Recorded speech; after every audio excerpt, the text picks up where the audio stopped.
uči sa Sandrom. Zdravo, ja sam Sandra. Hajde da učimo zajedno. Danas učimo o slovu T.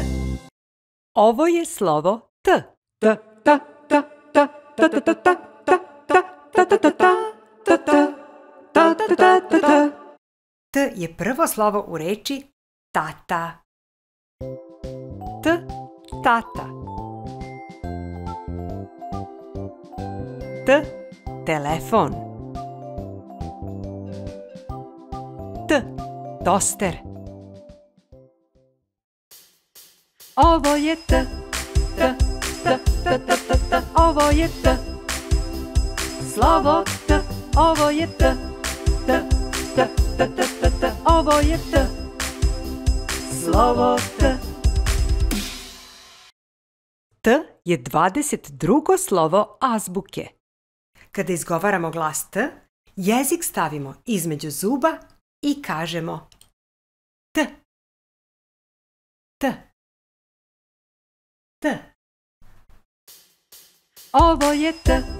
T, T, T, T, T, T, ovo je T. Slovo T, ovo je T.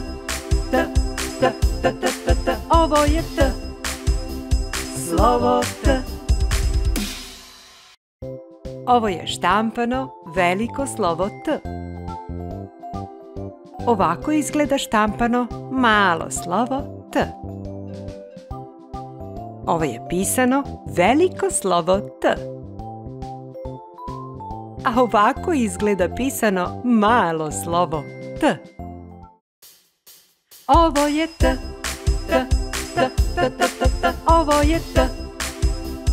Slovo T, ovo je T. T, T, T, T, T, T, ovo je T. Slovo T. Možeš li da prepoznaš slovo T u ovim rečima? Poster. Statua. Lopta. Vetar. Hajde da se igramo zanimljive geografije. Evo na slovo T, ja ću da kažem grad, planinu i biljku. Grad neka bude Tunis u državi Tunis, planina Tara, a biljka Tisa. A sada je na tebe red. Kaži državu, planinu ili životinju na slovo T. Jedva čekam da vidim tvoje zanimljive odgovore dole u komentarima. Ako vam se dopada ovaj video, klik na palac. Zapratite moj kanal klikom na dugme prati ili subscribe.